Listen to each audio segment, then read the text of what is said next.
포텐셜 에너지를 우리 정의했습니다. 그런데 여기 수학을 하나 더 알고 지나가야 됩니다. 벡터 미분 연산자. 이 벡터 미분 연산자라고 하는 것은 사실은 대학교 1학년 물리학 시간에 하기는 조금 수준이 높은 것입니다. 그런데 우리 강의는 수준이 좀 높다 그랬죠. 그래서 벡터 미분 연산자를 우리 알고 지나갑니다. 그런데 이걸 알면 굉장히 물리 공부하기가 쉬워집니다.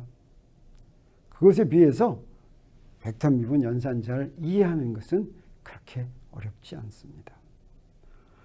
미분 연산자는 미분하는 것입니다. 미분. 그런데 그 미분 앞에 벡터까지 들어간 것이고 그 연산자를 표시하는 게 여기에 있는 이 델타를 거꾸로 한 모양입니다. 이거를 나블라라고 하기도 하고 그냥 델 이렇게 이야기하기도 합니다. 자, 이것을 정의하기 위해서 우리 미분을 조금 복습해 보겠습니다. 우리 미분을 독립변수의 미분과 종속변수의 미분으로 나누어서 공부했었죠. x를 독립변수라고 하고 y를 종속변수라고 하면 자, y는 x의 함수 이렇게 나왔을 때 y의 미분은 어떻게 주어졌냐면 그 미분의 도함수의 독립변수의 미분을 곱한 거였습니다. 그리고 이 도함수는 사실은 무엇과 같았어요? dx분의 dy와 같았죠. 그래서 dx를 나누고 곱한 거나 마찬가지라고 했습니다. 이제 벡터 미분 연산자를 도입할 텐데 그러기 전에 독립변수가 하나가 아니라 둘인 경우를 먼저 보도록 하겠습니다. x와 y가 독립변수가 이렇게 두 개이면 그랬을 때 종속변수 u의 미분은 어떻게 될까? 독립변수의 미분 dx와 dy가 마음대로 됩니다. 그랬을 때 종속변수의 미분은 독립변수의 미분이 얼마냐에 따라서 그 앞에 붙이는 게 뭐냐면 여기에 붙이는 것이 y를 x에 미분하는 것이라면 저기는 저 함수를 x에 미분한 게 앞에 붙습니다. 그래서 여기 첨자는 x에만 미분한다라고 쓴 것입니다. 두 번째는 y에만 미분한다 이렇게 쓴 거예요. 이거를 기호로 어떻게 표시하냐면 이렇게 표시합니다. 그래서 저거는 우리가 델 이렇게 있기도 하고 파샬 이렇게 있기도 하는데 저걸 우리 뭐라고 그러냐면 이 부분이 바로 편미분 기호입니다. 이 말은 무슨 얘기냐? u를 x에 대해서 편미분한다 이런 뜻이 되겠습니다. 그래서 독립변수의 미분 dx에는 u를 x에 편미분하는 것을 곱하고 y에는 dy에는 y로 편미분하는 것을 곱하는데 이 편미분이라는 건 무엇이냐면 독립변수가 둘 이상일 때 사용되는 겁니다. 그래서 u가 이런 함수가 있다고 한다면 이것을 내가 x에 대해서 편미분한다라고 하면 y는 상수로 친다 이런 뜻입니다. 그래서 x에 대해서 미분하면 뭐가 되겠어요? 2x가 되죠. y는 그대로 둡니다. 그래서 y는 상수라고 생각하고 x에 대해서만 미분한 거 이것이 파샬 u 나누기 파샬 x 이렇게 한다고 얘기할 수가 있습니다. 그리고 y에 대해서 편미분을 하면 어떻게 되겠습니까? 저 y면 x는 상수라고 생각합니다. 그래서 그것만 미분하면 y만 없어지죠. 그래서 이게 x제곱 이렇게 되는 것입니다. 그래서 편미분은 뭐 어렵지가 않죠. 나머지 독립변수를 상수라고 생각하면 되는 것입니다. 미분은 그래서 우리 정의가 어떻게 되어 있었냐면 y는 fx면 자 여기 함수에다가 x를 더한 거에서 fx를 뺀 거였죠. 그러면 편미분의 정의는 어떻게 되냐? 편미분의 정의는 y는 그대로 두고 x만 더한 거에서 함수를 뺀 거를 dx로 나눈 거. y에 대해서 편미분하는 것은 y 더하기 dy 한 것을 y를 뺀 거에서 dy로 나눈 거. 이렇게 정의가 되는데 그건 어떻게 하면 되냐면 아까 본 것처럼 x에 대해서 편미분하면 y는 상수로 보고 y에 대해서 편미분하면 x는 상수로 두면 된다라고 하는 것입니다. 이걸 가지면 우리 벡터 미분 연산자를 어렵지 않게 정의할 수가 있습니다. 이 벡터 미분 연산자는 여러 가지 좌표계에서 대표할 수가 있는데 마치 우리가 위치 벡터를 직각좌표계, 원통좌표계, 구좌표계 또 변이 dr을 직각좌표계, 구좌표계 원통좌표계에서 하듯이 자 벡터 미분 연산자도 우리 직각좌표계에서 대표하면 어떻게 되냐면 우리 위치 벡터는 이렇게 됐죠. 그 다음에 변이 벡터는 이렇게 됐죠. 이거 그대로 미분한 거였어요. 벡터 미분 연산자는 x방향은 파샬 x분의 파샬 X로 편미분한 거, Y 방향은 Y로 편미분한 거, Z 방향은 Z로 편미분한 것이 들어가는 것이 바로 벡터 미분 연산자인데, 직각좌표기에서는 벡터 미분 연산자가 이렇게 표시되는 거 우리 금방 알 수가 있는데, 우리 다른 좌표기에서는 조금 어렵습니다. 그래서 그걸 하기 위해서 우리 직각좌표기에서 먼저 해보도록 하겠어요. 그러면 직각좌표기에서 벡터 미분 연산자의 정의는 사실은 어디서 오냐면 이렇게 옵니다. 그래서 du 종속변수의 미분은 여기다가 dr을 곱합니다.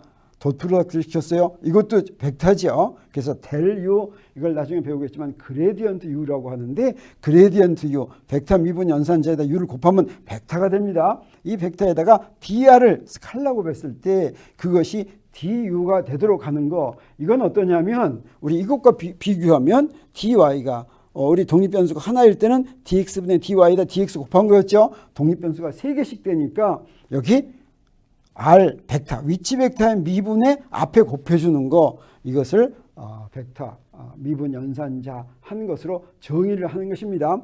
이 표현은 좌표기와 관계가 없습니다. 항상 성립하는 거예요. 그래서 이걸 이용을 해서 세 가지 좌표기에서 벡터 미분 연산자의 표현이 어떻게 되는지를 우리 알아내려고 합니다. 직각좌표기에서는 어떻게 되냐면, 아까 한 것처럼 u가 직각좌표기에서는 x, y, z의 함수라고 하면 그것의 미분을 구하면 dx 앞에는 x로 편미분한 거, dy 앞에는 y로 편미분한 거, dz 앞에는 z로 편미분한 걸 쓰면 되겠죠. 이놈이 무엇과 같아져야 되느냐? 이것과 같아져야 되는데, 직각좌표기에서의 dr은 무엇과 같았습니까? x의 dx 더하기 y의 dy 더하기 z의 dz, 이것과 같았죠.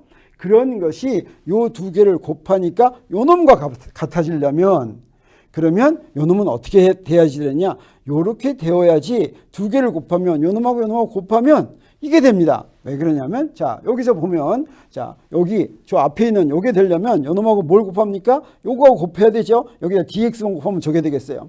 요거는 요거 파샬 y분의 파샬 u에다가 dy만 곱하면 되죠. 이렇게. 그다음에 요 놈은 파샬 g분의 파샬 u에다가 dz만 곱하면, 그러면 요게 되니까, 자, 요게 되니까, 자, 이렇게 된다라고 생각할 수가 있습니다. 그래서 이때 앞에 있는 u만 빼면 바로 벡터 미분 연산자를 직각좌표기에서 대표하는 것이 무엇인가 하는 것을 우리 알게 됩니다. 그러면 원통좌표기에서는 어떻게 했냐? 원통좌표기에서는 로 파이 z가 좌표인 것이죠.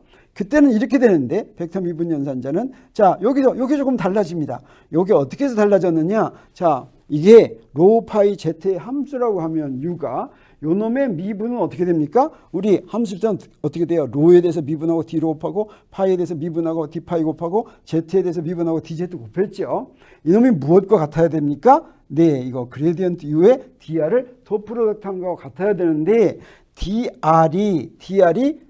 원통 좌표기에서는 이렇게 됐어요. 이렇게 되는데 요 놈하고 곱해서 요게 되려면 어떻게 되냐면, 여기서 보는 것처럼, 자, 요 부분하고 여기에 로가 있기 때문에 앞에 로분의 1이 와야지 이게 되겠습니다. 요게 되겠어요. 로분의 1이 없어지겠어요. 요게 로분의 1이 와야지. 그래서 원통 좌표기에서는 파이 성분에 로분의 1이 이렇게 들어간다라고 하는 것을 우리 알 수 있습니다. 한 번 더 하면 구좌표기에서는 어떻게 됩니까? 구좌표기에서는 r 세타 파이가 좌표인데, 미분은 dr은 위치 벡터는 요 하나로 표시되지만 dr은 3개 항으로 표시되죠. 그때 벡터 미분 연산자는 요거는 r분의 1인데 여기 r 사인 세타분의 1이 또 들어가야 됩니다. 사실 왜 그러냐면 여기에 r 사인 세타가 있기 때문이에요. 자, 그거 어디서부터 알 수가 있냐면, 우리 r 세타 파이의 함수를 미분을 구하면, 자, 이렇게 되죠. 이렇게 돼요. 그래서 여기 아무것도 없습니다. 이렇게 곱했어요. 근데 요 두 개를 이렇게 곱한 게 요 놈이 되려면 여기 벡터 미분 연산자 여기 r분의 1이 있어야지 여기는 r과 합해져서 없어지고, 그 다음에 여기는 r 사인 세타가 있는 게 여기 있는 r 사인 세타와 서로 상대해서 없어지고, 그래서 구면좌표기에서는 벡터 미분 연산자가 이렇게 정의되는구나 하는 것을 알 수가 있습니다. 그러면 그 벡터 미분 연산자에다가 스칼라 함수를 저렇게 딱 곱하면 저건 뭐가 됐어요? 스칼라에다가 벡터를 곱한 것이니까 결과가 벡터가 됩니다. 이게 직각좌표계에서는 방금 한 것처럼 이렇게 되는데 원통좌표계에서는 어떻게 되냐? 원통좌표계에서 아까 del 한 거에다가 u만 집어넣으면 되겠어요. 벡터 미분 연산자 u를 집어넣으면 되죠. 마찬가지로 구좌표계도 마찬가지입니다. 거기다 u만 집어넣으면 되겠습니다. 이렇게 간단히 되는데 벡터 미분 연산자가 벡터니까 그 다음에 무엇도 올 수가 있냐면 벡터 함수도 올 수가 있습니다. 이렇게 벡터 함수 오는 걸 뭐라고 부르냐면 다이버전스라고 부릅니다. 아까 스칼라 함수가 온 거를 그레디언트라고 불렀어요. 자, 이거는 다이버전스라고 부릅니다. 이거를 다이버전스 F 이렇게 읽는데 다이버전스 F는 어떻게 되냐? 직각좌표계에서는 벡터 미분 연산자는 이렇게 되고 그 다음에 직각좌표계에서 각 성분이 이렇게 되죠. 그래서 둘을 곱하면 어떻게 되냐면 자 이렇게 됩니다. 둘을 그대로 스칼라 곱했어요. 근데 원통좌표계에서는 좀 복잡해집니다. 그 이유가 왜 그러냐면 미분을 할 때 이 단위 벡터가 어땠습니까? 이 단위 벡터가 변했죠. 그래서 미분에서 0이 아니죠. 자, 그것까지 고려하면 이렇게 됩니다. 이거는 한번 유도해서 이렇게 되는 걸 볼 수가 있어요. 제가 직접 하지는 않겠습니다. 이건 아마 우리 2학기가 되면 전자기 배울 때는 이게 많이 나오니까 한번 할지도 모르겠어요. 근데 구좌표계에서는 더 복잡합니다. 그래서 구좌표계에서는 다이버전스가 좀 이렇게 복잡하게 됩니다. 그리고 한 가지가 더 있습니다. 뭐가 있냐면 벡터 미분 연산자에다가 벡터 함수를 어떻게 하는 경우 벡터가 만들도록 크로스 프로덕트를 하는 경우입니다. 벡터 곱을 했어요. 이 벡터 곱한 거를 뭐라고 읽냐면 컬 F다 이렇게 읽습니다. 자, 이 컬 F는 직각좌표계에서는 어떻게 되냐? 직각좌표계에서는 벡터 곱하는 것과 똑같은 방법으로 합니다. 이게 벡터 A 크로스 B 하는 방법과 똑같은 방법이죠.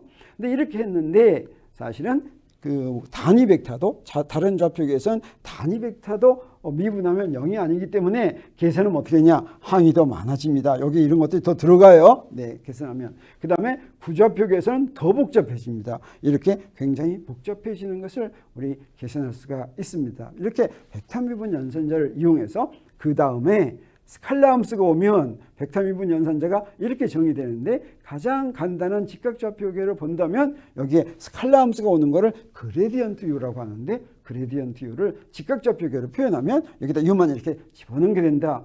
그 다음에 벡터 함수를 작용해서 스칼라 곱한 걸 뭐라고 그런다고 그랬습니까? 다이버전스라고 그런다고 그랬죠. 다이버전스 F는 어떻게 되느냐? 다이버전스 F는 자 이렇게 성분을 그대로 곱한 거 라운드 X분의 라운드 FX 더하기 라운드 Y분의 라운드 FY 더하기 라운드 Z분의 라운드 FZ인데 이것은 직각좌표계에서만 이렇게 간단히 되지 앞에서 본 것처럼 원통좌표계와 구좌표계는 복잡해지죠. 그 다음에 벡터 곱한 거 그건 뭐였어요? 컬 F였죠. 컬 F는 직각좌표계에서는 이렇게 간단히 되지만 원통좌표계에서나 구좌표계에서는 복잡해집니다. 우리 당분간은 이렇게 직각좌표계의 표현만 알고 있으면 이제 1학기에는 충분할 것으로